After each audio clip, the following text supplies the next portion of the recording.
la deuxième édition des Assises pour la régionalisation qui se passe d'abord sous le haut patronage de Sa Majesté et avec un grand titre qui est celui des défis que nous vivons aujourd'hui et aussi des défis de demain quant à la régionalisation avancée.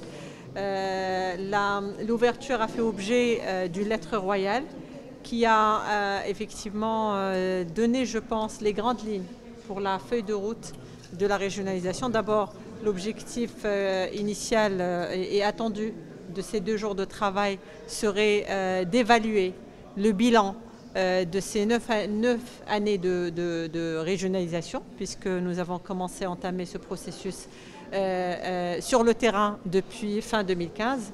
Et puis c'est 5 ans aussi après la première édition des Assises de la régionalisation tenue en 2019 à Agadir. Donc il est question aujourd'hui de faire un bilan, de voir qu'est-ce qui a été réalisé, qu'est-ce qui n'a pas été réalisé. Il est question aussi de discuter un certain nombre de défis qui ont été soulevés dans la lettre royale.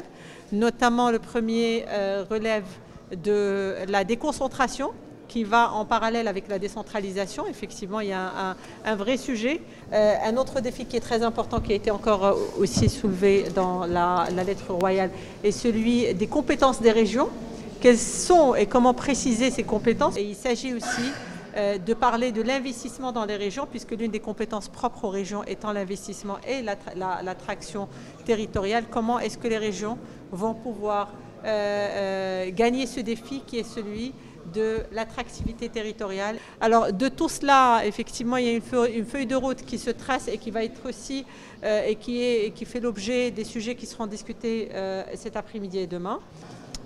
On parle aussi de la mobilité et du transport, qui est aussi un sujet qui impacte directement les citoyennes et citoyens marocains, et comment faire pour harmoniser la mobilité et pour développer le transport urbain et interurbain.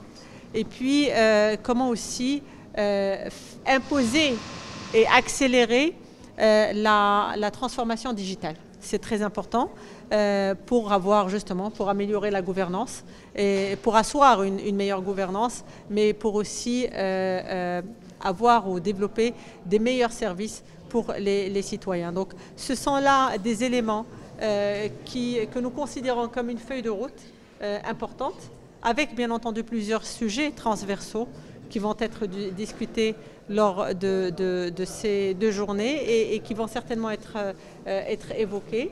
Suite à cela, bien sûr, il y a eu la signature de 4 conventions.